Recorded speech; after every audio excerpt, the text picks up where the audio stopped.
Okay. Habang abalang teen housemate sa pag-estima sa ina ni Maymay, si Edward kausap naman ni Kuya. Okay, Edward. It was about 2 weeks ago when Maymay heard the news about her grandfather. Yeah. It was also around that time that your grandmother passed away. I know how unfortunate it is that you weren't able to go to her wake. That is why I want you to go with Maymay to accompany her and her mother to her grandfather's funeral. Edward. Yes, Kuya. I also want you to hear something. Hi, Edward, it's Dad again. Well, when I heard that you were going to accompany my Mike to Lolo's funeral, my first reaction was to be really proud, of course. You are a link between the PBB life and family life right now, so it's an important role. You're showing lots of maturity in there, and Grandma would be very proud of you, I know that. Grandma's funeral in England will actually take place at almost exactly the same time as Lolo's. I think that's actually a really nice way, because it gives you the chance to pay your respects to both of them in a very unique way. You said a few days ago that you wanted to do well in a task for her because since you got in the house, she's always had your back. Well, you're right about that, but now I think you need to have her back too. Because even when you get back in PVB, remember there's going to be hard times for her behind that bubbly face. She was much, much closer, spent much more time together with her Lolo than even you did with Grandma. Have a safe trip, Edward. Make the most of this remarkable experience, and remember, whenever we see you again, there's no problems we can't solve together. Ingat, God bless. Thank you for that, for letting me hear that, because I did have a lot of questions in my head about everything, you know. He explained everything. I'm not sure what else to say, Kuya. I'm a little bit lost at the moment. I'm sure the pieces will fall eventually. Thank you. For now, I want you to get ready for your journey ahead. I hope this journey will be helpful for both of you to accept the changes in your life.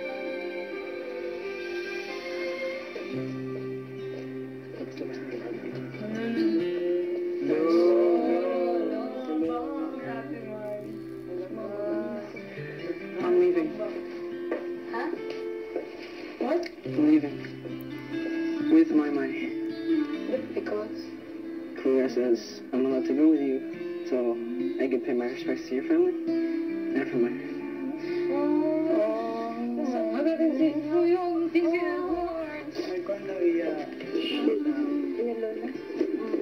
Siguro din mafe-feel niya yung saying goodbye to his lola.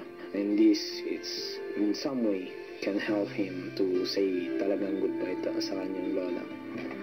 I got to hear a message from my dad as well. You got a message from... I don't need that. Ha? Maymay, Oh? Mami ni Lorna, Apo. pumasok na kayo sa confession. Bye-bye. Sa pag-alis niyo sa bahay ko, ang tanging bilin ko ay maging malakas kayo para sa isa't isa. Be strong for each other.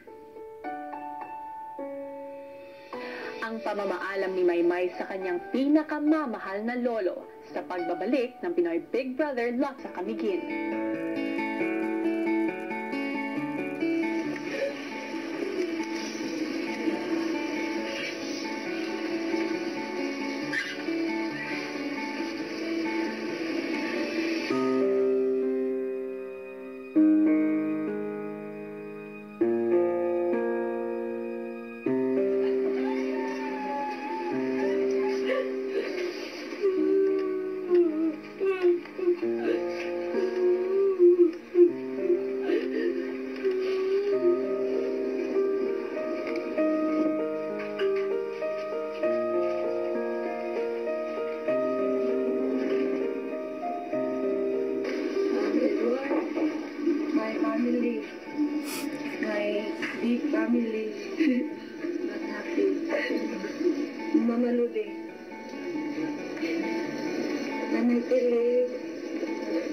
Tita, panganay ko, panganay.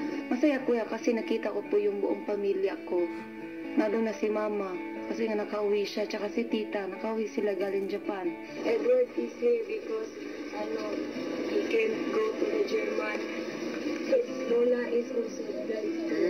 The day before Papa Jordan can't go because it's very far. Para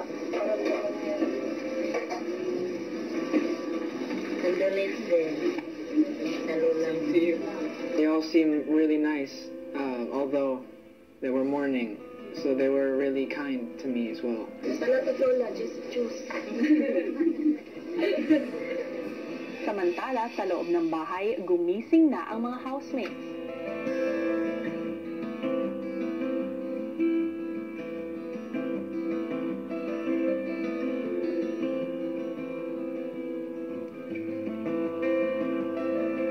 Habang sa Camiguin, maaga pumunta sa simbahan si Maymay at Edward para ipagdasal ang kanilang yumaong lolo at lola.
Of course, everybody there was sad there. Everybody was mourning.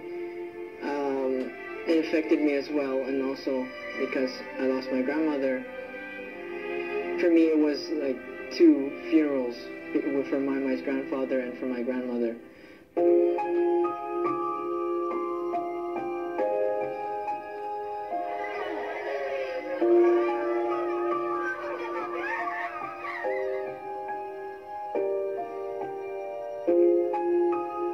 Nakakatulong talaga si Edward kuya kasi wala siguro siya, pag walang nagpapatawa sa akin, nandyan siya para makiramay talaga kuya, tsaka he's a true friend talaga kuya.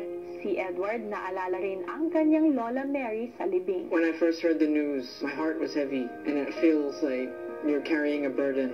And then when I said my final goodbyes, it's like I felt lighter, and you don't feel sad anymore because you get to say goodbye. I feel, like I've made peace with what happened.